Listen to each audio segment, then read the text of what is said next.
Hello and welcome back to Darren Doing. I'm Hester and I'm joined by the brilliant Ben Bowman. Ben, why are we like this? It's who we are, mate. It's who we are. It's who we'll be until the day I'm not here anymore. If that's what he said. It's so what we do, typical, mate. It? We just knocked Man City out of Carabao Cup. Lose full strength Man City as well. Yeah, exactly. Yeah, De Bruyne, Haaland. Then again, though, that team is fucking like. I don't want to hear anything about it being their B or C team. That is like that team arguably, like the Fighting Cock tweeted, that team arguably finishes top six. That team they put out the other night. Yeah. And the thing is with City as well is like, it's not even just about who they play. The way they move the ball, regardless of whoever's on the pitch, like it's ridiculous. And they had basically a full strength back four anyway, because Akanji pulled out in the warm up. Ake was playing; he plays all the time. Diaz is like the captain, isn't he? I'm pretty sure, or the captain sometimes. I thought Akanji was going to start. Yeah, Diaz just. We was meant to be starting, wasn't he? But yeah, yeah. But mate, we full strength, in my opinion. That's how I see it. Champions League winners, I think. But then again, we didn't have Porro, we didn't have Madison. Like, let's not pretend it weren't like we put our full strength team out. I mean, we had our spine, we had our most important players arguably out there. But I mean, Noah Doggy, like we changed it up big time. Werner fucking scored, for fuck's sake. But I did want to, like, Pep Guardiola, I just want to shake your hand. I want to shake his hand. I want to shake his hand. That at the end of the game, when I watched it back when I got home, and it was like Haaland laughing at 95 minutes, like chatting to Akanji, Guardiola like smiling. I was like, "Thank you, thanks for not putting Haaland on." Like he's done us. You could have been a dickhead and just put Haaland on and won the game. But just thanks for not doing that. Mate, I don't even think the Dragusin looked like fucking Chiellini in his prime as well. He did. It was good. So the City fans didn't even give a shit either, did they? They were joining in with the free from desire at the end. Imagine having that privilege. I know. Oh, mate, you can pick and choose what cup you care about. Imagine that. Did you see that there was a video going around today of like the players in the tunnel after the game, all like exchanging niceties, and just like it wasn't as if someone had just got knocked out of the cup. Everyone was just like, really, all the players were all talking to each other. Haaland was going up to Van De Ven and was like, "How are you feeling?" and all that kind of stuff. Like, I didn't see that. I don't know where it got posted. I literally saw it earlier. They didn't go near Kulusevski, though, did they? Fucking stay away from him. Stay away. Get away from Pep went over to him, gave him a little rub up. Gave him a rub up. Yeah, he rubbed him right up. He rubbed him. Gave him a little rub. I fucking hope not. It was a perfect audition, wasn't it? To be fair, he did say in the press conference after the game, he got asked about him, was like, he's a great player, and then he got asked about the De Bruyne comparisons, and he was just like, no way. I don't know what he actually said, but he just kind of like laughed it off. So maybe, basically he's actually shit, and he's nowhere near as good as De Bruyne, so why don't you keep your fucking hands off him, you stupid little ball cunt. Keep dirty little mitts off my fucking... Yeah. Fuck my future captain, mate. I mean, I don't know how this feels. And the dopamine of that fucking tweet I did about Kulusevski, for my standards, that did numbers, mate. Got loads of fucking it did. Yeah, I was buzzing with that. But I feel like, actually, I was going to do a little rant about how much I fucking hate Halloween, and I'm glad it's over. But go on. We'll save that for next year. No, go on. It's just shit. Like I feel like we've dived straight in. There was no sort of like segue. We've gone straight to the game. Well, it was Halloween. I just think Halloween's shit. I think it's shit. Yeah, I'm so glad. I'm so grateful it's over. It's such an overrated holiday, mate. Also, though, we were sitting there last night. Fucking fireworks. Who's putting wrong week? Like putting off fireworks. I'm sitting there with the dogs, and to be fair, they don't really care that much. But my dog at home, he hates it. He hates fireworks. Mate, my dog, RIP, mate. Yeah, RIP. But you get hit by a firework. No, car. But she did.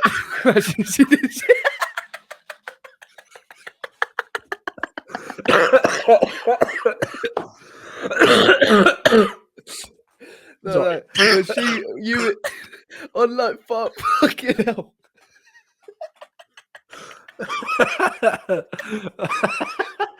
Hit by a no, Christ. She would like hate firework night. You'd be having a shit, and she'd crawl underneath your legs while she was sat down on the toilet and like just hide. Yeah. And I was like, fucking hell. I mean, yeah. Anyway, there was fireworks going on, right? But yeah, Halloween. I just I just hate it. I was doing delivery drives, and I was going through a state, and it's like, just because you think it's Halloween, you think you can do whatever you want, do you? Yeah. Like, people like have their kids just free roaming in the road. I was Yeah, like, trying to just deliver because they're pizza. dressed as a fucking witch, don't mean that I'm not gonna hit them. Yeah, dressed up. Obviously, I didn't, just but 'cause like, you're dressed. I could. Yeah, just because you're dressed up as a policeman, it doesn't mean you. Yeah, Oh shit, exactly. that is a policeman. Yeah. Who do you fucking think you are? Like, Wanker. Oh, was it the bacon? Is it?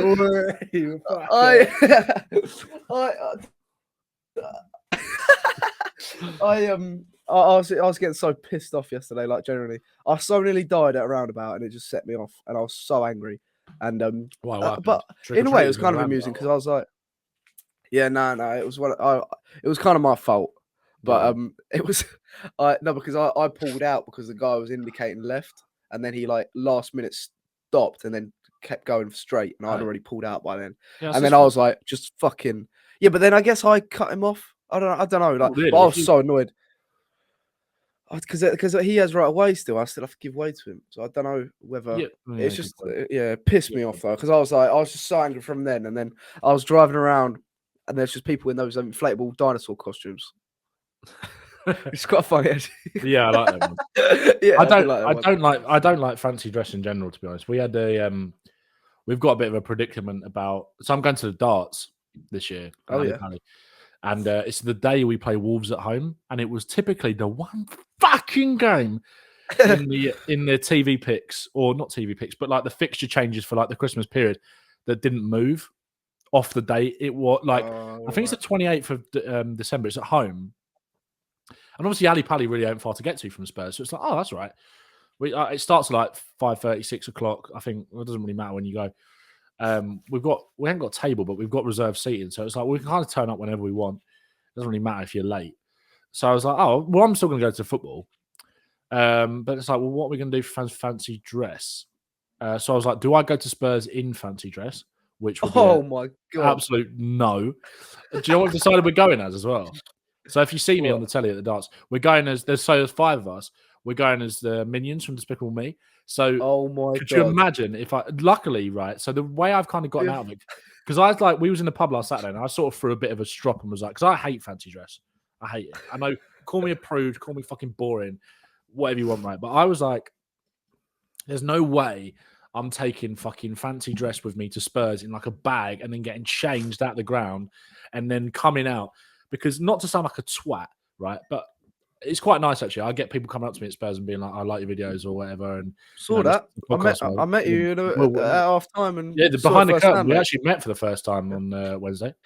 No, yeah, we did. We had a little like deleted file there and doing podcasts at half time. Yeah, we did. We should have live streamed it. Yeah, we actually should have for sure. What are you saying? Yeah, who would have been there? Jack Keignick-Hart would have been there. Yeah. Billy Price would have been there. Billy Price, yeah, Proby would have definitely been there. Yeah, Matt Sippler would have been there. Yeah. Mate, that would have broke the. I was going to say would have broke the internet, but fucking wouldn't have. We just named 4 people that did it.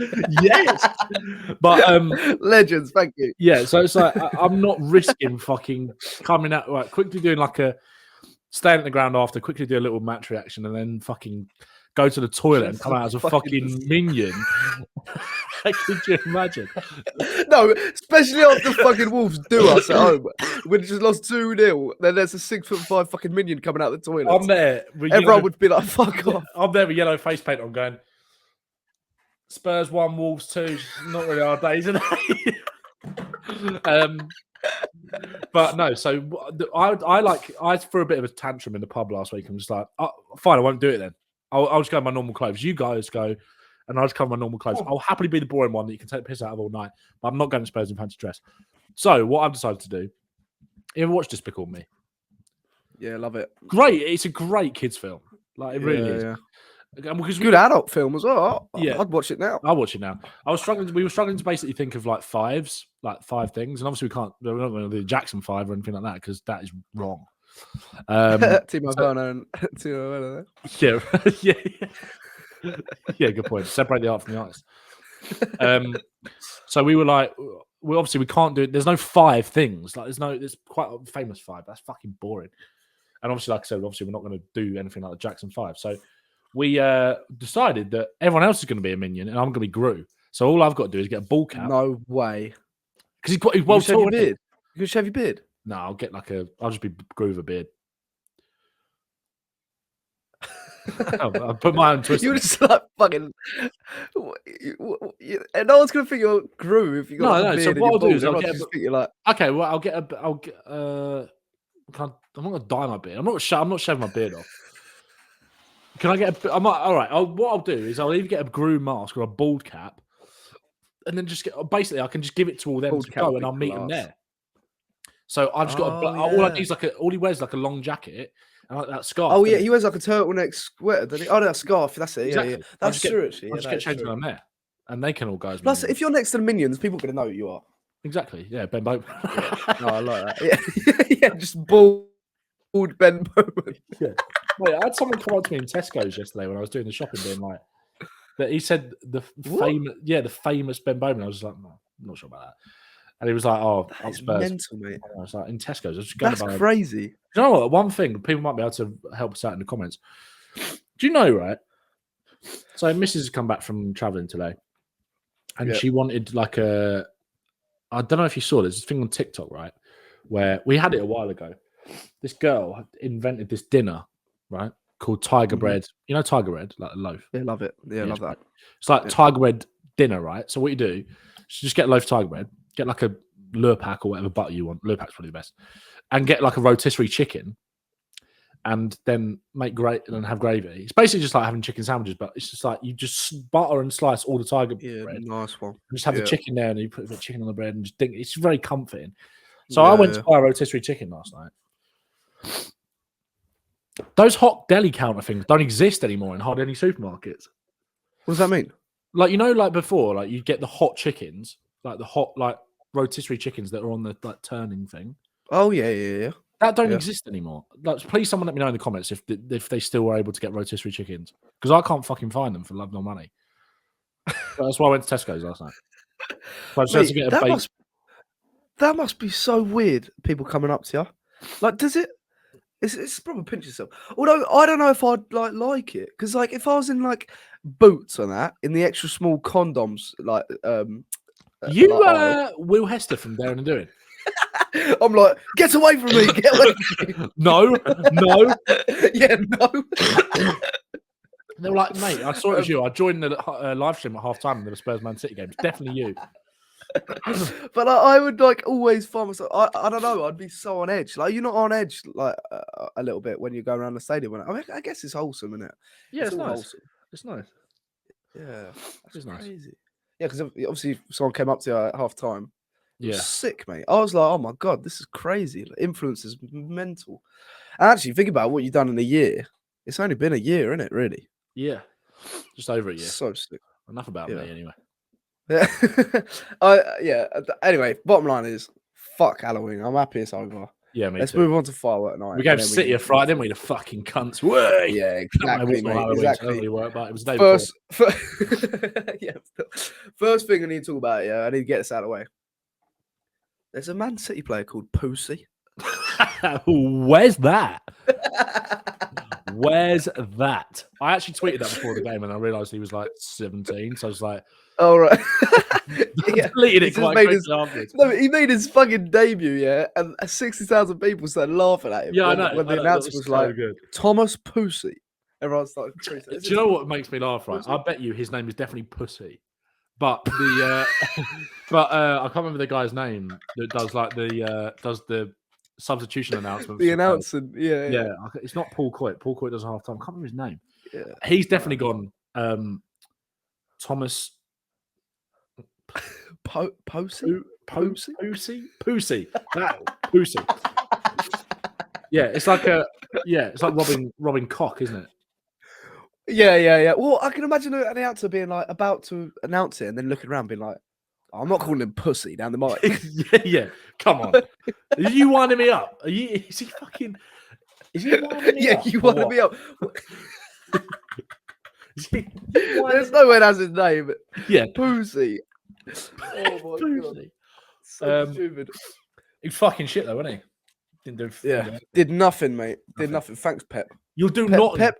Pep had Haaland on the bench, brought on Pussy. Like I love him. I can't. You can't hate my manager. Guardiola, I want him to fuck off out of the league now. Yeah. Down the contract, big boy. Yeah, as long as Arsenal don't win it. Title charge. Yeah, that's true. Quadruple back on now. He has given us a lot of favours, isn't he, Pep Guardiola? Yeah. The things that we're not capable of doing, he comes in. He's like the wolf from Wolf. Is it Wolf in Pulp Fiction? You seen it, Mr. Wolf? Yeah. Is it that? Like, he comes in, just clears everything up, things that we're not capable of, and then he's on his way, and he's just like an absolute don. That's what Pep Guardiola is to Spurs fans at the moment. Exactly. But he must hate us. I think he must fucking hate us. I mean, but then again, I don't think he was that bothered about the result. I genuinely don't think he was that bothered about it. Yeah, no. And he would have swapped when they beat us at the end of last season.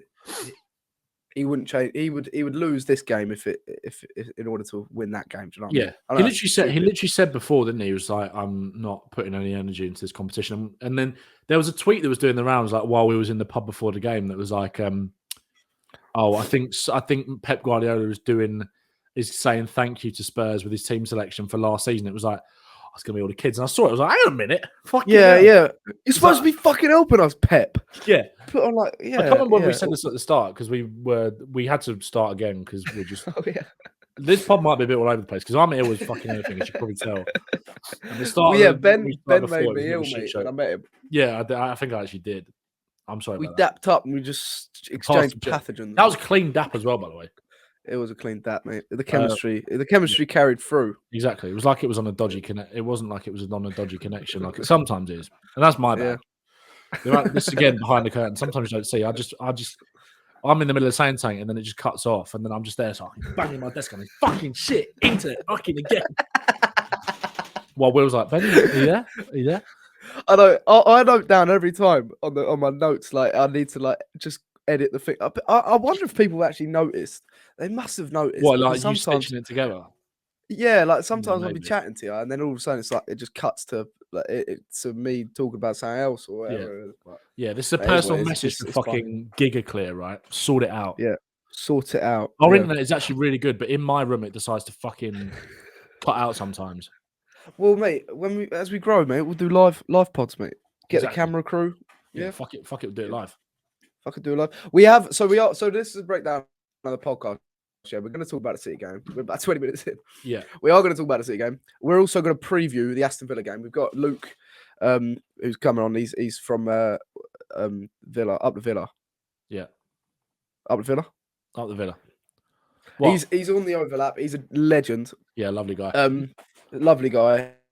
And he's given us a little insight into Aston Villa later and also the sort of like his thoughts on Spurs and thoughts on the game. So we'll get into that. Yeah. Because he's got really interesting thoughts on that, and it's a good little insight to Aston Villa. We will get onto Aston Villa. I'm just going to give a little spoiler alert. I love Aston Villa. Yeah, me too. If they weren't our competitors, I'd be like really rooting for them, but fuck them off. Because they are actually good now, and it's fucking pissing me off. I prefer them when they were like relegation fodder. They're annoyingly good. They've got a great ground, a great manager. So do we. Great, yeah. Great kit as well. Like, what a kit, like the colours. Yeah. Just lovely. Yeah, I know what you mean. I know it's the same as West Ham, but they're fucking shit. And Villa's is better. Yeah, that is, yeah. But good players, I've always liked Villa. They're just a proper football club. Do you know what I mean? They're a proper historical football club. So are we as well. Yeah, exactly. That's why we're through to the quarter-final of the Carabao Cup, and they're fucking not Villa, so wankers. Yeah, fuck that. Take it all back. Wankers, mate. Wankers. Oh, if we achieve Carabao Cup, and their biggest achievement is top 4. Yeah. What have you won, though? What have you won? Exactly. So on to Man City then. How do we manage that? Because it was actually a really well thought victory at home. I mean, we managed it really well. We started the game with Van De Ven left back, Dragusin, Romero, Gray, which I think that's a full. That's a back four that I've wanted to see for a while. Yeah. There has been a little bit of question marks over Gray. I mean, he was getting done. Nunez is in the form of his life. He's playing so well, isn't he? He's playing so well. Gray struggled a little bit, but I've always said it. I think Gray will be a number 8. There's a lot of questions. I think people think number 6. That's fair enough. I think a shift of a 6 and an 8. And actually, we got a question from Jackie Unicow, obviously. All right, Jack. And Question. he's basically alluded to the fact that we should probably start maybe introducing a double pivot. And I think Gray, if he's up against in a double pivot, it would be perfect. But anyway, back to the City game. I keep fucking going off on a tangent. There was an element of pragmatism, wasn't there? And it worked. Yeah. And we played to our strengths. And actually, when you look at our team, the beauty of it is that we're so sort of fluid in the fact that we've got players that can play in transition and can play in possession-based football. What was it? I watched your video, your breakdown of the game. We had 30% possession, 32% possession. Yeah, at home. I think it's we had control of the game. No. Yeah, I think we did. You said at the start, how did we manage it? I think we managed it because we managed the game. Do you know what I mean? We had. We said when we met up at half time, I was annoyed when I was like, I thought our game management towards the end of the first half, I thought was piss poor. I thought we were giving City too many opportunities.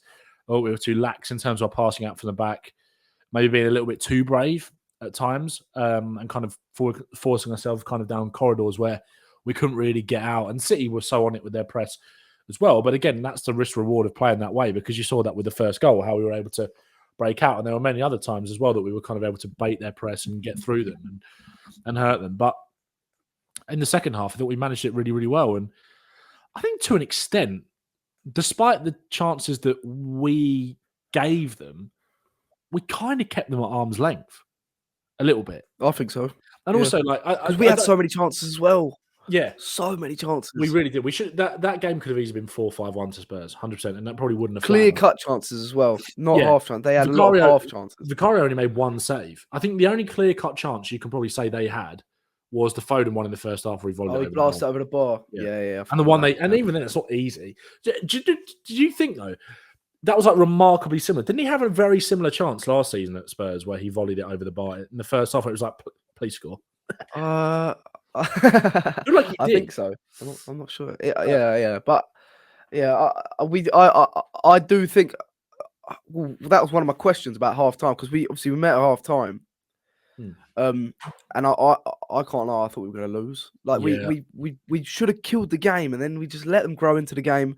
We were being we were saying that our game management wasn't there. We weren't slowing it down. We were being quite quick with trying to get back playing, and we were saying just read the room, read the room, play. We've started so well, and we did start well. We're going to get into that, but we. When they scored, and it was that was coming because we're just playing too. We'll get the ball back in play, and their press is so good. Their press is as good as ours, arguably, and it would just cause a sort of erratic sort of. We would be a bit erratic with the ball, and then we're back under pressure a little bit. That was completely nullified in the second half. Yeah. So. And we could just carry through the game. We should have put the game to bed in the second half. But what are your thoughts on our sort of pragmatism then? Where do you think that comes from? Because do you think that comes from Bissouma and Bentancur coming playing together, or maybe do you think that was just a tactic from Ange? Potentially. I also think that you got to remember that it's Man City, and I think I think I might be wrong on this, but there's only been 4 times where Spurs have had less possession than the opposition in a game since Postecoglou's arrived. At least 4. There might be more, but I know for a fact there's 4. And 3 of them were against Man City. So it's hard to go and dominate the ball against them. So, but I don't think it was necessarily a direct instruction to let them have it. But I think it was almost a thing of okay, well, we're comfortable if they do have it because we know the over. When we turn it over, sorry. But obviously we gave them a lot of the ball. But again, we said about it earlier, they might have fucking Nico O'Reilly and James McAtee in midfield. These are kids that, some people would know about, but a lot of Spurs fans in that game maybe would never have seen before. But the way that they are coached and the way that they're drilled and the way they're able to dominate the ball, even without De Bruyne in the team. I know Bernardo Silva came on, but without Bernardo Silva from the start, Gundogan, who is way off it, isn't he, compared to what he was at City before? I thought he got run ragged by Kulusevski in that first half. That's why did he come off at half time? I think he came off at half time. Yeah, he did for Kovacic. So I don't know whether it was a deliberate tactic to sit back and let them have it. I think it was probably a little bit of both of like, okay, well, if they want to have it, we're fine because we're set up well defensively and we're really set up well to go. But we were still looking to play on the front foot all the time when we played out from the back. We were looking to be progressive. It wasn't like we were being negative. So I think there was an element of pragmatism just in the approach rather than the tactics. Do you know what I mean? If that makes sense? Because I know what you mean. it's kind of the same thing, I suppose. But I've said it many times. I've got a comment on TikTok basically saying that, well, hold on a minute. Because I made a TikTok basically saying how satisfying it was that we found a different way to win. Like, it was only 32% possession. It was only the fourth time, etc. Blah, blah, blah, blah. And someone commented being like, well, hold on a minute. When other fans like told you that we needed to change, you were like, no, we don't, and all this kind of stuff. It was like, yeah, but we still want to win games. It's like, I'm more than happy for Spurs to, because it's not like we sat back. I don't think we did sit back. Sometimes no, we didn't. No, we didn't. We got penned back at times by a very good team, regardless of the players that they had missing. And you just have to find a way to deal with that. If any team was doing that, we would. It's not like, say, if Arsenal came to us and they were dominating the possession, it wouldn't be like we would just leave 5 men up the pitch and just let them walk through us. Naturally, you have to defend. You have to go back into your shell at times because that's football. I think people get way too confused sometimes between like also Andrew's tactics and his philosophy. I've said this so many times. Like, the philosophy is still to be aggressive, attacking at any opportunity that you can do, but you still have to manage the game. I don't think Andrew's ever been. I think there's again a bit of a lazy narrative around Ange that we don't want to do that or like we just want to attack all the time. It's not. I don't think that's necessarily true. And one thing I found really satisfying about the game, especially in the second half, is that it really looked like those players enjoyed defending and really enjoyed the kind of task in a way. Massively. Not enjoyed it in a way because obviously we had to suffer and that's not an enjoyable experience for anybody. But it's also an important win because that suffering breeds that kind of mentality, that shift in mentality and that kind of confidence to know that you can get through tough periods. And again, we've spoken about the lack of leadership a lot of the time and all these kind of things. And wins like that are only going to help. So I think we managed the game pretty well. Like I thought Basuma, when he came on at half time, I thought he was great. I thought Bentancur had a pretty solid 90 minutes as well. And even without Sarr in there in the second half, we were still able to hurt them going the other way. He was excellent in the first half as well, just breaking things up. But yeah, he was. Just had a yellow card, that's all, didn't he? Well, Jackie Nicout said, with our noticeable ability to become tactically flexible this season, what is the one profile player we should look to sign to improve even more?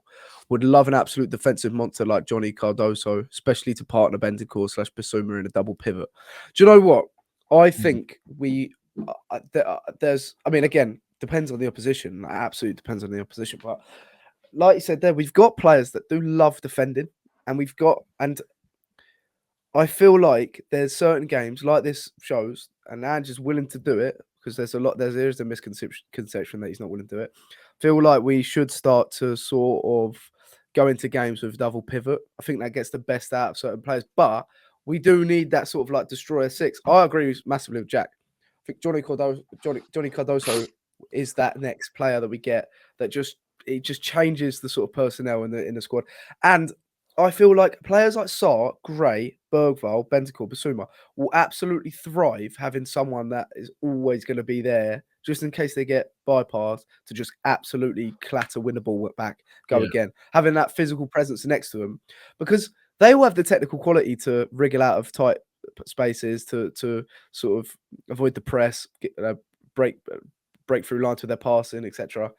Having someone that's just a good passer and a destroyer next to them would just benefit all of them players. I think that's a needed sort of character to come into play. If not him, but it just makes like maybe not him, but it makes perfect sense for it to be him because he is that personnel. And I mean, we half own him, don't we? So yeah. I mean, what do you reckon? Do you reckon that's the way we're going to start to go after seeing Bentancur, Basuma perform so well yesterday? What, as in like we play with a double pivot from now on? Yeah, and we bring in like a six, an out and out six. Or do you think play? It depends on the opposition, doesn't it? Yeah, I think we'll sign. To be fair, I think we'll sign Cardoso whatever happens. I think that will probably. I think we'll just end up signing him. To be honest, and it's a profile that you can bring in and add in. But I don't know. I don't necessarily think that. I feel like we have this conversation every time we get a result and we have a different midfield. Like I said this on the Fighting Cock yesterday. It's just that's true. We don't need to necessarily do this dance where it's like, oh, should it be Bentancur or Basuma now? Like when it was, Sarr came on against West Ham, should it be Sarr instead of Maddison? I think it's still going to be Kulusevski and Maddison, and we've got to realise that we've got many different profiles in there. Although I think we do just lack that proper destroyer in someone like a Cardozo, maybe, and that would kind of more. I was going to say more Rodri type, but I think that's unfair to Rodri with the quality of footballer that he is, to be honest. I think those comparisons to Rodri, not for Cardozo, but for like a lot of those kind of more destroying sixes get a bit lazy because he's just an unbelievable footballer. But yeah, someone in there to just kind of break it up. Ballon d'Or, exactly. But yeah, I don't know. I'm comfortable with kind of whatever he does on, like, if you're looking ahead to Sunday, for example. Like we had this conversation when he played. We have this conversation every few weeks because when he did Maddison and Kulusevski against, he did it against Arsenal, and then when it really worked against Brentford, it was like, well, that's it now. And then Sarr came on at half time against West Ham. It was like, well, Sarr's got to play, and now it's not us necessarily, but as a fan base, we find ourselves having the same conversation all the time. So I think there's room for everybody in different games and in different game states as well. It's about, again, I've said this so many times, like. Football is moving very much to the point of like you have your starters and you have your finishers. Everybody has those roles, and I think for whatever game, I think Ange sees Sarr as a starter, or where he sees him as someone to come on and finish that game and impact it in that way, or the same with Bentancur, the same with maybe Maddison in certain games, or Kulusevski. So yeah, I think we need to go and find that profile to allow us to maybe do that, but I don't think I don't know. I think it's a fair conversation to have, like, what's your best midfield? But I think, again, we have this conversation too many times about, like, what's the way we should go now. I think I think it's going to be different for different opponents.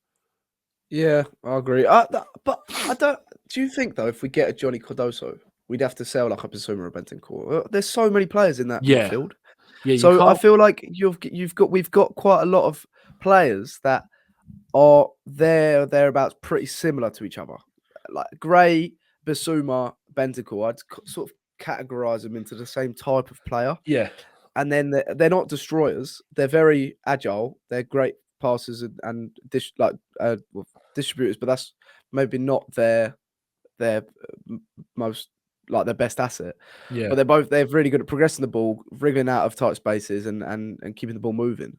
Yeah. Especially, do you feel like if we're going to bring in one of them, we got to let one of them go. If we've got to bring in a destroyer. Yeah, I think so. Especially when if you have bought Gray for the long term to play in midfield. Yeah, I think so. It becomes a bit too bloated otherwise. Yeah. I don't know. I don't know. My gut instinct for me would probably be. I think it's Basuma or Bentancur. Yeah. I think probably Bentancur. I reckon. I think Basuma. I don't know. Sorry. I don't know. Do you think that they're in the end Ange project team, or do you reckon they're here? They're at the right age category to sort of help us along, and then move on as we bring the next players in and finish this sort of process? Or do you reckon that they are part of our future midfield? Because what are they? 27 years old, both of them. Yeah, 26, 27. So are we getting to the point where in the next couple of years they're still going to have a resale value?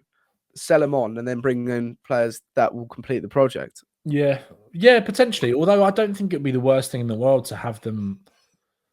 Well, I mean, certainly one of them around in 4 or 5 years' time if Ange is still here. They're both brilliant players on their day, especially, and I think add a lot of experience to this group, especially. Well, both of them really. I think both of them have got. For most part, they show great maturity on the pitch, and kind of. I thought Basuma, again, not just with the goal line clearance, but I thought the way he kind of broke up play and way he was just so determined to get back, and Bentancur was so silky the other night and just breaking things up and allowing us to get out. I kind of hope they're both here in 4 or 5 years' time. I think they're both brilliant assets to the club. I think the thing is with both of them really is the consistency. But again, that's kind of a issue with the team as much as anything, as much as it is with those two. But they're so important. Whoever plays in that position is so important.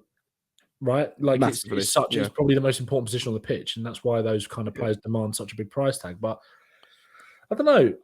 I'd like to see them both still be here. They're not two players I want to let go necessarily, but unless you kick it down the road another year, you give Bergvall a loan next year potentially, or I don't know. Yeah, You've got a lot of midfielders.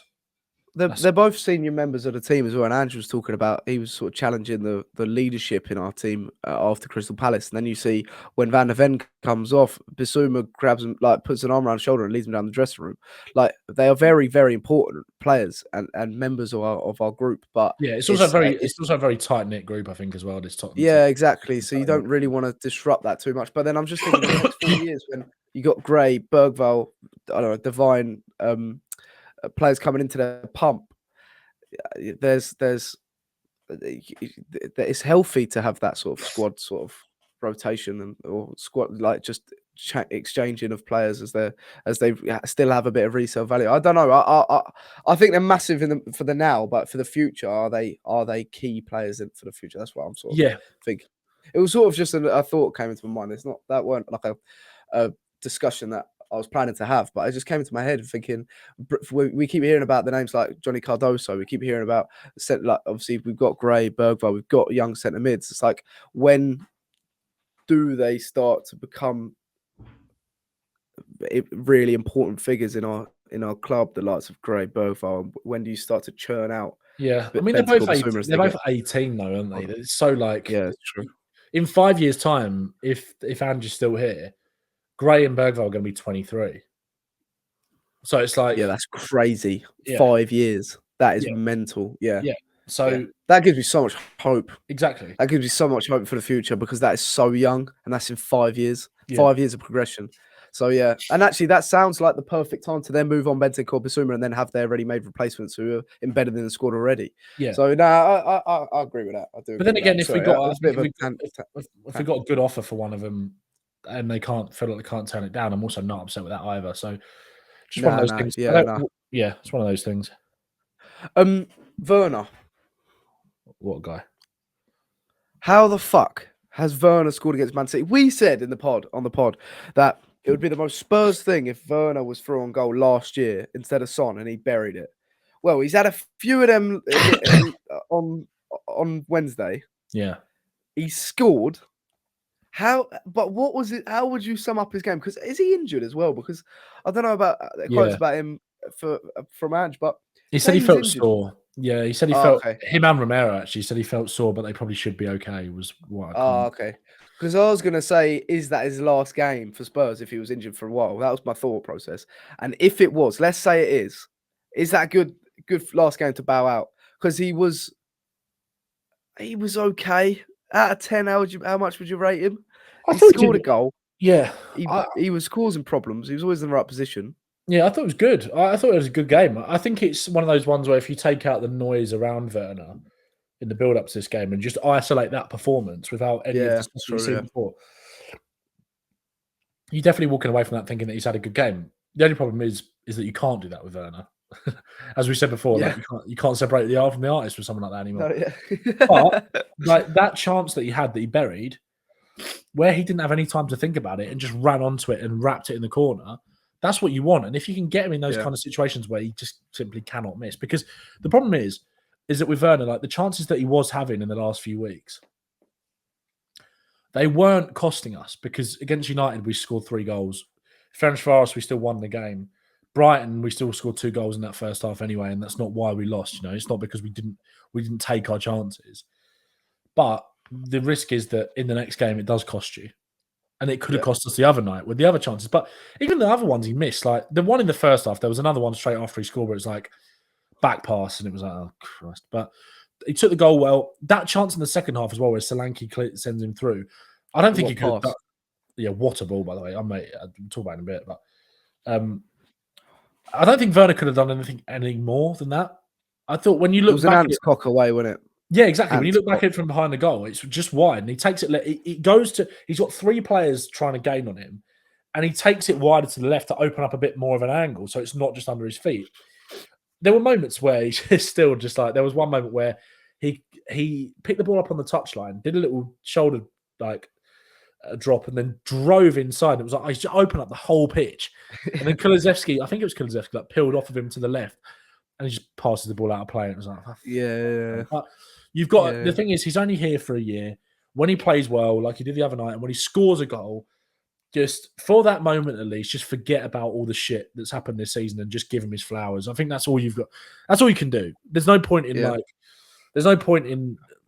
going, oh, wow, but he's going to blah, blah, blah, like this. The only problem is that Odebear is obviously injured. I think Sonny should be back for the weekend. But again, like you're looking ahead at the Villa game on Sunday, off the back of that goal, if Son's not quite ready to make it from the start, and Werner is, obviously, I think Ange said that he's sore, but he might be okay. With Villa's high line and how kind of they sometimes, don't put enough pressure on the ball in kind of those really tight 50-50 situations, and you're able to dink one over the top and exploit their high line, which they rely on a lot. Werner getting in behind, again, is probably one for him, isn't it? And if he gets another goal, then fucking are we back? Probably not. we said it last week, didn't we, with Werner? It's like, I don't think it's the same as Johnson, where I don't think this means anything in terms of like altering the trajectory of like his Spurs career necessarily. It could do, and I really hope it does, because he's a good asset at times for the way that he plays. He's a terrible asset in front of goal. But sometimes maybe it does take one goal. I thought with Johnson, though, the difference was with Johnson is that I kind of felt like we always thought it was in him, whereas Werner, it's like, I don't back him enough. I don't back him, but he had a good game. And I think all you can say is that when he does have a good game, you have to praise him as much as you'd slag him off if he had a bad game. So yeah, no, exactly. Yeah, it's true. Yeah. And he's such a limited player. I mean, if he scores and he's contributed to a win, what else can we actually ask of him? Well, exactly. I mean? He's done his job. He scored a big goal in a big game against the big side. So he's done his job. Do you think he was, when he scored, he was like, it was like 5 minutes in, do you reckon he was like, oh my fucking days, I've just scored against Man City? Yeah. Am I back? And then he breaks away, like you say, and he was like, and when the example you gave where he was broke away, split the pitch up, right, charging forward, Kulusevski's peeling off him, I was like, come on, Werner, go on, Werner, go on. Yeah, and then he passes it out of the pitch. You're like, oh, fucking hell, fucking shit. But the thing is, though, he's, like I said, he's limited. Like, what else can you expect from him? And he's not going to be here for the future, but he's here for the now, and he's just contributed to a really important win for our season, and it could be a proper catalyst to our season. And we got him to thank, but he did have a mixed game, I do think. But I mean, for him, it's a good game. That's what happens. That's what you can expect when you've loaned a player out. Yeah. The biggest problem is for a filler position. Yeah. The biggest problem is that what we've been talking about is the fact that he can't put the ball in the back of the net. He put the ball in the back of the net on Wednesday. Simple. And we won the game. Yeah. Exactly. So. Yeah, exactly. I do like the point you made at half time, and you alluded to it there a little bit. When he hasn't got time to think about it, he'll bury it. When he's got too much time to think about it, he'll just, and that's because he's in that state of consciousness of he's not confident. He probably sees all the messages he gets saying how shit he is and all this stuff, and it'll probably eat him up inside. But and when he's through on goal, he'll always overcomplicate it. But it's the way it is now. So the fact that he scored and we won don't matter. Fucking beat Man City, it was quality. Yeah, the thing is at Leipzig as well that he was an instinctive finisher, wasn't he? Yeah. That's kind of what his bag was. I mean, some of the goals he scored were fucking much better than what he scored the other night, which is why it's frustrating. But he's a man that plays on instinct, I think. Yeah, I mean, he is living off that hype from pre-lockdown. So, oh god, yeah. It was that one season at Leipzig. He was unreal, and that's where all his credibility comes from. But he's just such a nice guy that we got to big him up in his wins. You can't be like, but you can't pick faults in his game because he's a limited footballer. He deserves the praise from our fan base because he does get mostly hate. And I mean, I'll put my hands up as well. Like last week, I was slating him. Yeah. But I'm happy for him. I'm really happy for him because he seems like he deserves that win. But we've got a lot of questions about the centre backs. Obviously, Van De Ven got he had a hamstring strain. Postecoglou's come out and said it's not a serious problem, but he'll be out until after the international break, which is what is that in a week, 2 weeks? So what? Let's say he's out for 3 weeks. Let's say probably. Yeah, hopefully back for the City game. Hopefully back. Hopefully. So he, first of all, did he shit himself? I'd fucking cry and walk off. Yeah, I would. If I shit myself in front of 60,000 people, and I would say I'm really badly injured. Yeah. He did slide tackle though. I think it was a little nugget of mud, but it did look a bit pooey. It looked pooey, didn't it?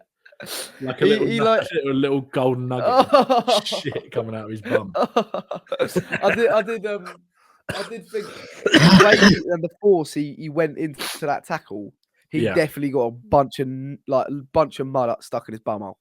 Yeah. No doubt about it. And that's what he was getting out of his shorts. Oh, it was an unbelievable tackle. And then I saw him holding his hamstring. I was thinking, fuck. Yeah. Why? But can I just say, we all did just move this worry and this anxiety to the back of our minds, because after the summer, we all thought we were going to sign a left centre back, but we didn't. Yeah. Now we're in this, and we were like, oh, maybe he won't get injured. Second season, he'll be used to Ange. Maybe he won't be. He is always going to get hamstring issues in the way that we play football. He's a freak anyways, but he'd be an alien if he didn't. Yeah. Yeah, exactly. Any player with that explosiveness in their pace. And when you're doing it that much, you're going to get injured. So this is a problem that could have been solved. It isn't. Dragusin, first of all, I want to give him his praise, because he is that performance was ridiculous, especially when Romero was gone for 70 minutes. He was gone for pretty much 45 minutes because it added time. 5 minutes off our time. So and Dragusin. So I think we played to his strengths, because we had Van De Ven and Romero, and when we signed him, he was at the heart of a back three for Genoa, and he was really good. I think he's an ultimate defender. You see how much he loves winning, he loves defending, but we don't play to defend Spurs. So when you give him the license to actually defend, you can see how much of an animal he actually is, just throwing himself at everything in the air, everything like blocks. He loves it. He was brilliant. He was absolutely brilliant, and that element of pragmatism suited him down to a T. But are you? He's obviously going to come into the team now. Van de Ven's out. How are you feeling about that? Absolutely fine. I think that, especially if he's got Romero alongside him. Obviously, Sunday, hopefully Romero makes it. Yeah. Which I think he probably will, to be fair. I think if he's got, I think if we were to lose one of the, as much as I love Mickey, I think if we had to lose one of the defenders, meaning that Dragusin had to come in and partner one of them, I actually think the Romero Dragusin partnership works better than Dragusin and really. Yeah, I think so. Yeah. I know. Look, losing Van de Ven is obviously huge for the way that we want to play. I also don't think we've relied on Van de Ven's recovery pace as much this season. I don't think we found ourselves anywhere near as exposed as we have in previous years, last season. Yeah. Needing to rely on him so much. We haven't seen as many of those kind of tackles and as many of those kind of things. So, and Dragusin, my only ever issue with Dragusin, has been on the ball. Yeah. I think he struggles on the ball. But if you've got Romero alongside him, and actually Romero can break the lines and can kind of play out nicely and combine those little tight spaces and get us up the pitch. Dragusin's got a hell of a ping on him, to be fair, if you do want to go a bit more direct. Yeah, he's a very good box defender. Look, I think last week, I can't remember if we both said it was almost like, well, if he's not that ball-playing kind of like progressor type, then why did we buy him? But, it's good to have different options in your squad. And also, we were kind of saying that without feeling that Van de Ven was going to get injured. And it's like, well, where's the game time going to come other than in Europe? And yeah. Next thing you know, obviously, you have to prepare for Mickey getting injured as well. And the thing is, it's like we probably should have signed a left-sided centre-back in the summer. Trying to sign another centre-back of that kind of profile of Van de Ven is virtually impossible. Yeah, so it is, yeah. So it's really hard. I think I think we obviously played to his strengths. Dragusin, he's coming to the hardest. This is the hardest way to defend in the league. You're coming into the most vulnerable position out there for a defender. You're putting yourself in such a vulnerable position. If you're capitalised on it, you look like a fool. Van de Ven is the best in the business in this transitional defence. Isak last year made him look like an absolute tool. It's only happened on the pitch. 3 times. He embarrassed him. He sat him down. Yeah, but that's happening to the best of the best. You will get exposed because that's just the way we play. So we are, mate.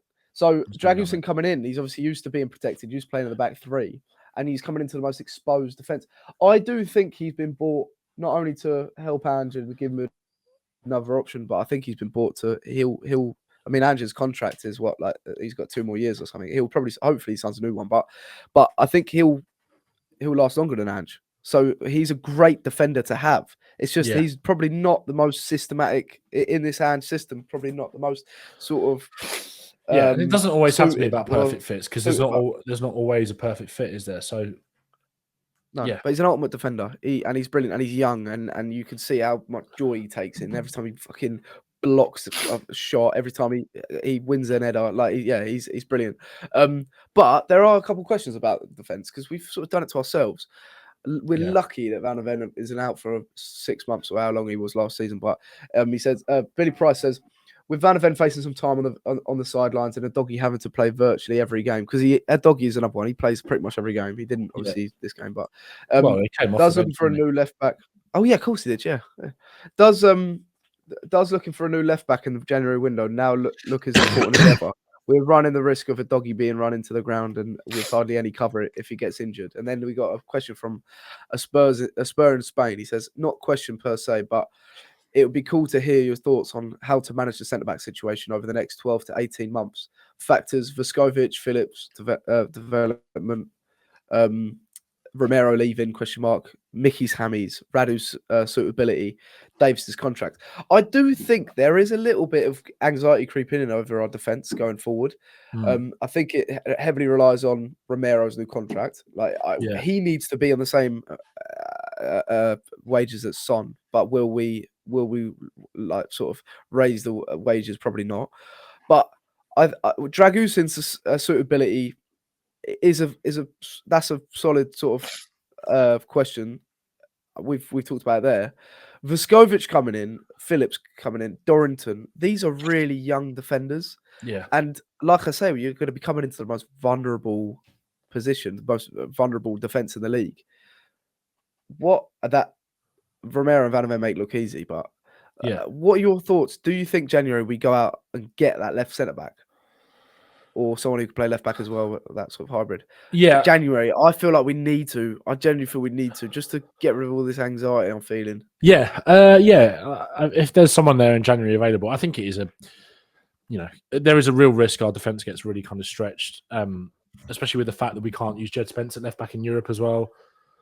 His injury at the moment obviously meant that he wanted to use Van De Ven there instead of a doggy. I did think it was a bit strange to go over all 3 centre backs, but it is what it is. Yeah. I always kind of run that risk with Mickey, but it could have happened to anybody, so it is what it is. But naturally, he is obviously the most probably susceptible to those kind of injuries. But yeah, someone who could probably. Oh man, I'm so ill. Someone who is like a hybrid left centre back would be lovely. It's a must. It is a must. I mean, you said it. You said it there with Gray and Bergvall. In 5 years, they're going to be 23. Yeah. Postecoglou isn't going to be here in 5 years. I'll be so shocked. I mean, I'd love him to be. I want him to be here till death do us part. Yeah. But I don't think he's going to be here in 5 years. And you're looking at Vuskovic, Phillips, maybe Dorrington, see how he develops. These are proper defenders. They're not maybe they're not most technically sound. I'm talking about Phillips. Maybe they're not the quickest. I'm talking about Vuskovic. But we have got the next gen of proper out and out big boy defenders coming through. Yeah, I think maybe they're more for the future. Maybe we don't see them. We're not going to see them in their peak in this Ange project. We're not at all. So I do think we need to get a left-footed centre back to come in who can play left back as well, but who is at the. We're not going to do this. I feel like we need to spend about 40 mil at least on a player that comes in, and because we're talking about Vuskovic, we're talking about Phillips. They're not going to be in the first team or around the first team. I mean, you're looking at how hard it was for Bergvall to sort of be integrated. He needs time. They're going to need time. Yeah, we're hopefully going to be playing Champions League football next year, which probably isn't going to happen. But we need players to come in and for the levels not to drop, because it is such a vulnerable position, like we're saying. Who is that though? Hincapé or who's that sort of player? They're going to be expensive. Yeah, that kind of player. Yeah, definitely. But exactly like you said, are we going to spend the money? especially in January. Obviously, they clearly wanted it because they were after Ito in the summer, weren't they? Who's that kind of left centre back, left back hybrid. So it's obviously clearly something they're looking at. So yeah, you don't want to buy someone for the sake of it either. No, but I feel like it's this one. I think is even just that kind of stopgap for now to the end of the season, maybe in January as well. So we'll see what happens in Jan, but I think it's a priority for sure. What happened to Itakura? He was at Borussia Mönchengladbach. He was Plettenberg last year was saying how we wanted him for the last summer. It never resurfaced, and he's part of CAA base. So it sort of made sense. He had like a 12 mil release clause. But then if we didn't activate that, then now probably not. So but I'm not worried about the defense. Let's see how Dragusin gets on against Villa, because that's going to be a lot of running back with Watkins running in behind. Yeah. So let's see before we sort of judge it. But we need a centre back in that. I really think we need. It's a must now. Yeah. More so than any other position, because it's just such a worry whenever Van de Ven pulls up how long he's going to be out for. We got lucky. Solanke and Kulusevski, I don't want to go into too much detail about them because we could talk about them all day, but they're so vital now for this project and this team. They're the first names of the team sheet, in my opinion. Obviously, with Van de Ven, Romero, and Vicario, they're becoming that spine now. Kulusevski through the middle, Solanke up front, and obviously the defenders. They are part of that spine. They're so important. Is there a worry that they'll burn out because they're playing a lot of games? They're going to be playing. They're going to start against on Sunday, 100%. Yeah, but it's the same with every player, isn't it? But obviously there's going to be that worry. But Wednesday was a game where you had to go strong, and with the way that City are vulnerable on transition, it was something we all talked about before the game. They were two players that absolutely had to play, and they showed why on Wednesday. So, of course, there's a risk, but I'm not. That's kind of in the back of my mind. And if it happens and one of them gets injured, obviously it's going to be fucking annoying. But it is what it is, and you deal with it and you move on. But they're both incredibly vital. Those physical profiles, their ball carrying ability, their pressing ability, link up play with each other. Kulusevski is our best player. Yeah, he just is our best player. Miles. And Solanke, again, no goal, no shot on target in 6 games, which is starting to worry me a bit, but I've never been more convinced about a big money signing that Spurs have made that it's just going to work. I just watch him and I just think that the goals will come for this guy. We need to find him a little bit more. He's getting himself in the right positions where maybe rebounds aren't really falling for him. He'll get those kind of poaching goals, but no, I fucking love him. He's quality. Yeah. Well, Matt Sappola asked a question about Solanke, but he sort of answered it there. He's in the positions; it's just not really falling for him. But he will get he'll pick up. It's a long season. He'll pick up so many goals. He did ask about how we sort of get the best out of Solanke's goal scoring. Are we is he too unselfish, or is the system not providing? I think he's always in great positions. This movement is incredible. But again, he's so important in our link-up play. He's got the best out of Johnson and Kulusevski. And we're scoring lots and lots of goals.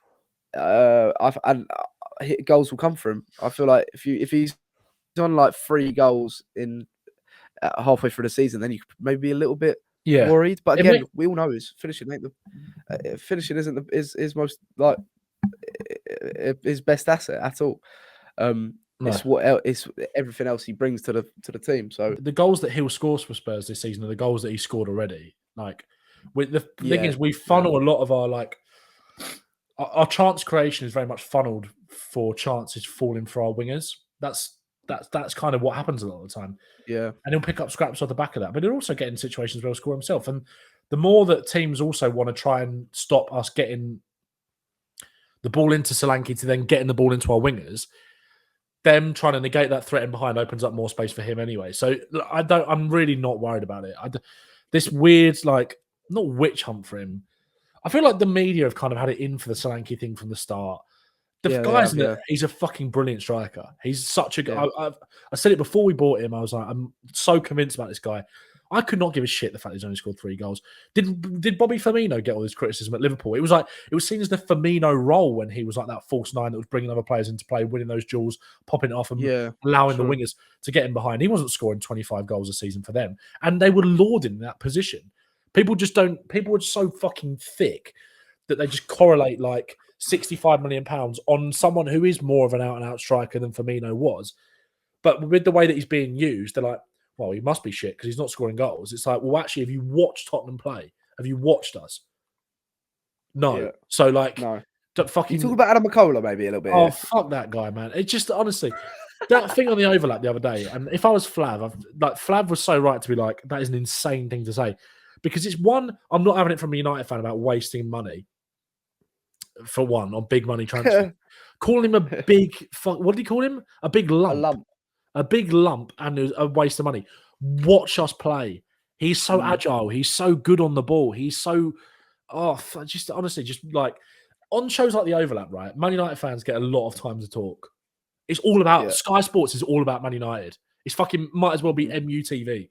So you talk about your club and then let Flav or let whoever speak about Tottenham, and why don't you just fucking stay out of it and keep your opinions to yourself? Because you clearly haven't watched Tottenham this season. It's just so ridiculous. Like, I keep saying I don't care, but I clearly do care. I'm just quite I'm quite defensive of Solanke because I just feel like naturally he's our striker, isn't it? And there's big pressure on him because he's come for big money, and like I said, the expectation is for him to score goals for that amount of money. And look, if he scores 3 goals all season, they'll be like, okay, yeah, well, I know he's linking out the play, but come on. There's obviously something wrong there. That ain't going to happen. Well, I hope not. Touch wood, it ain't going to happen. It ain't like Soldado where he's putting fucking I know what you mean. chances over the bar, is it, from 2 yards out? It's like, when he gets the chance, he invariably scores. It's just about getting the chances. That's the issue. But that's the issue isolated with Solanke, but it's not an issue for the team. We've won 8 games in 10 and we've scored more goals than anyone in the Premier League. So they're trying to tell me that if you're trying to make out that Solanke is some sort of problem, you're a fucking idiot. Football's not for you. Yeah, football's not for you. Go watch fucking tennis or some shit. I quite like tennis, actually. Yeah, it's all right. Let's move on to the Aston Villa game then, mate. We got Luke Robinson, who's about to give us his opinion on, like I was saying earlier, opinion on Aston Villa this season, opinion on Spurs this season, and what to expect in the Spurs Aston Villa game. Take it away, Luke. Thanks so much. Go on, Lukey boy. Spurs v Aston Villa at the weekend. This is a tough game, really tough. 2 very good teams, coached by really good managers. And it looks like both teams, again, just like last season, are going to be pushing each other to get Champions League. And it's going to be a tough season for both to try and get there and juggle Europe, etc. But I think both teams will embrace it. My thoughts on Spurs, I really enjoy watching Spurs. I think there's so many exciting players when you stick the TV on and Spurs are on, you know you're going to watch some really good football. And, you know, I really like football tactics. I love watching teams that play with fluid systems, and I think you're a joy to watch. And I think this game, it's going to be tight. It's going to be exciting. I think from a Villa perspective, I think we haven't really played well against you, against Ange. I think last season when we beat you at the Tottenham Hotspur Stadium, I don't think we played well. Son scored loads, but they were all disallowed, and we sort of nicked it. I won't try and talk about Matty Cash because I know you guys don't like him. But the game at Villa Park, we were running empty towards the end of the season, and you guys played really well and sort of demolished us in the second half. So I don't think Emery's really got to grips fully with the Spurs system, which I hope against you guys at the weekend he's learnt a lot, he's adapted. I think we've got a little bit more solidarity about us. I think we can defend better. Our shape's good. We're yet to lose a game away from home all season. And I think it's a big game for Villa because if we beat Spurs, we go 8 points clear of Spurs. We've played 10 games. So I think that's huge in itself, and that's a big gap. So I think from a Villa perspective on this game, I think we'll look to just keep the game quite tight early on, grow into it. I think there's certain areas that Villa can exploit. I think Ollie Watkins is, sensational at exploiting 2 defenders that stay back and fullbacks go forward. I know you get Bissouma sitting in a little bit as well, but, I think we may go with a little bit more of a direct ball over the top, try and bypass your midfield and try and exploit Watkins 1v1 with a Van De Ven or a Romero. So it should be a good foot race between the 2 of those. And I think the Villa's bench has been vitally important this season. So players coming off the bench such as Maatsen, Barkley, Duran. So Duran could possibly be a threat in this game as well. But I think it's 2 teams that, are really progressive, want to do things the right way, and they're just really good football teams. And hopefully we can get the win. I think our style probably suits playing against your weakness. I think sometimes if it's all going Spurs' free-flowing, fluid way, you're brilliant, pretty much unstoppable at times. But I think if we can do the other side of it and try and take you to a bit of a darker place that you don't really want to go to, I think we're capable of doing that, and we can do that. Emery uses tactics sort of on a game-by-game scenario, so we don't play the same way each week. So, yeah, it's going to be a tough game. I think the fact that you're at home is, a big positive coming off the back of your loss against Palace. So you'll want to put that right, and hopefully Villa win. So I'm going to go with a 2-1 Villa win. That's my score prediction. But cheers, Ben. All the best up the Villa. What are you thanking Ben for? And what about me? Yeah, Luke, what's that all about, mate? Yeah, appreciate that. Luke. I think it's pretty clear to see who got Luke on the pod. Luke's a top guy. Thank man. you so much. You're a legend, mate. What a guy, legend. Thank you. And you know what? Great channel as well. Yeah. And every time he's on the overlap, mate, he's one of my favourite. Like we were saying about the overlap, a lot of the times it's very, very United driven, Liverpool driven City.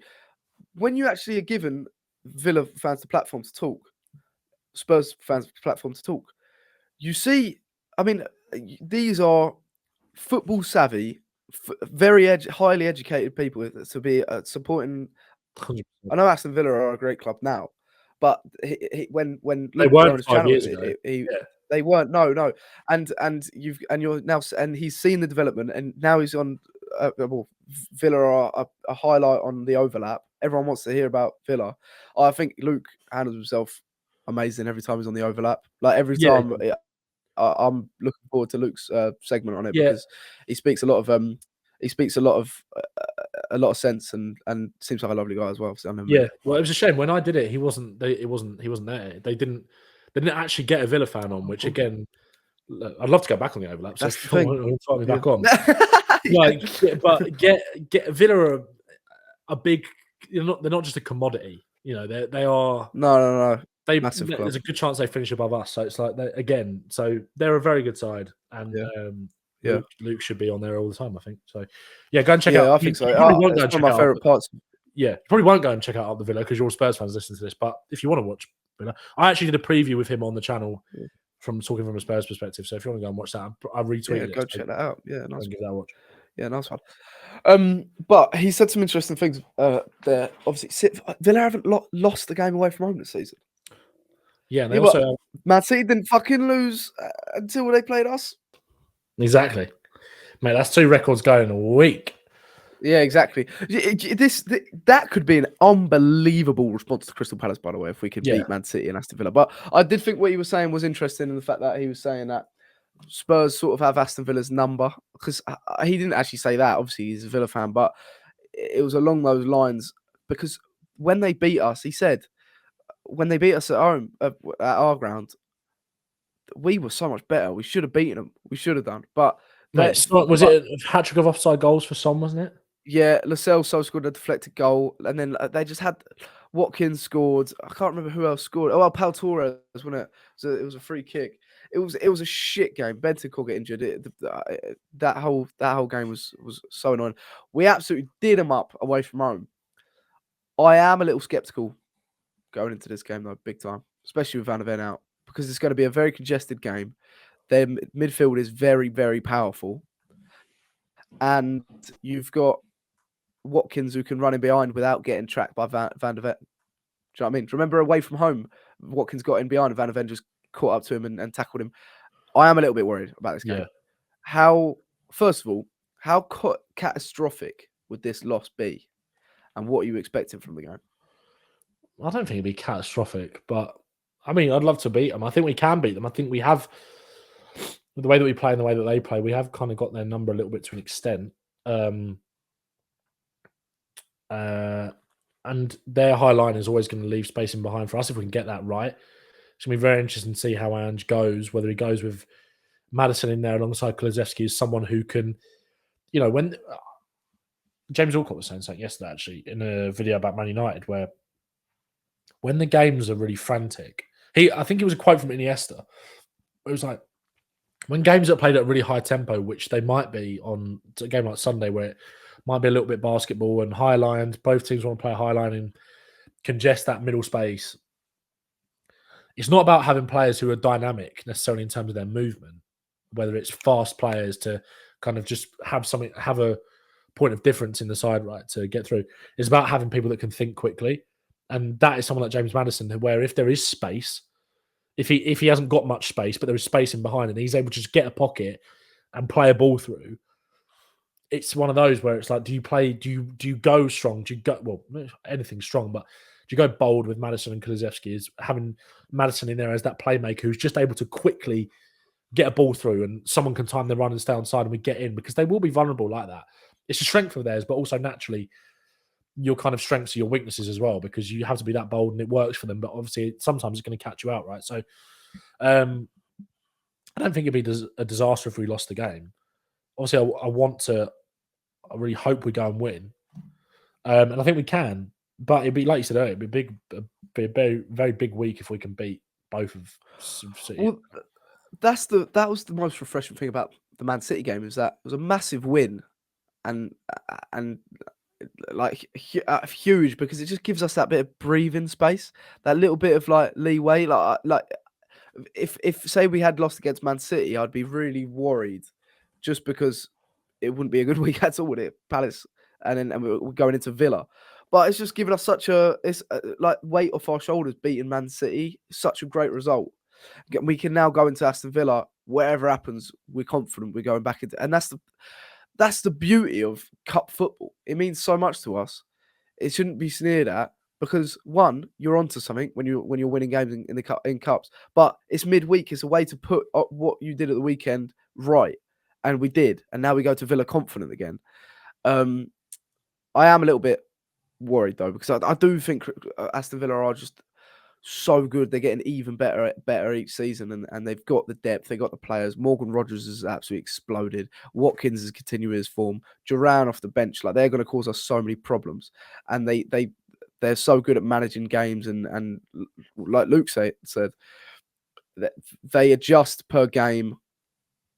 Unai Emery will want a point to prove as well, because he has been outclassed by Postecoglou a couple of times now. But I'm expecting a proper game. I'm a little bit worried. What's your score predictions then? What are you thinking? I'm going to be positive and go 2-1. I think we can beat them. I think we've shown that we, like I said, away from home at Villa Park last year, we've shown that we can exploit that high line and get them behind and make it a game where we can get on top of them and suffocate them. We should have beaten them at home last year. Yeah. This is a very solid Villa side. It really is. But fuck it, yeah, I think we can beat. I think we can beat. I'm going to go positive, and I think, look, Romero getting through training these next couple of days is huge. Sonny as well, Werner as well, to an extent as well, if Son's not fit, which I think Son probably will be, to be fair. But yeah, 2-1. I think 2-1. Yeah. This is our chance to put that game last season at home to bed, basically, because Son coming in, there's a lot of positivity. It's such a good game. Both teams so well suited for each other, I feel like, because both teams are so good at getting it behind. Yeah, I'm gonna say 2-2. I'm gonna say 2-2. Desmond 2-2. Yeah, I think so. Nice. It's gonna be a good game. I do think it's gonna be a lot, maybe even a red card. I think it's gonna get feisty. I think people are gonna remember what happened last season with Matty Cash. I know everyone loves to talk about that, and we smashed them at Villa Park, but it's Bentancur is going to be playing. There's going to be a bit of bite. Hopefully Romero is playing. I want us like snarling up for the game, because that's what we didn't have against Palace. We weren't up for the game. We weren't aggressive. So yeah, I think my heart says Spurs win, but my gut says maybe a 2-2. I don't think we'll lose. Anyways, everyone, you're all legends. Thanks so much for getting the questions in. Unbelievable result against Man City. The game's coming thick and fast. We haven't really got time before Aston Villa comes along, so up the Spurs. Yeah, up Spurs. Don't forget to subscribe Fucking hell, we've me and Ben It's been a ain't fucking surviving it. Thank you so much. Get subscribing if you haven't already. Let us know in the comments what you think about the episode or think about things we talked about. We love every comment that comes in. And everyone, up Spurs. Let's have a good weekend. Nice one. Legends. See you later.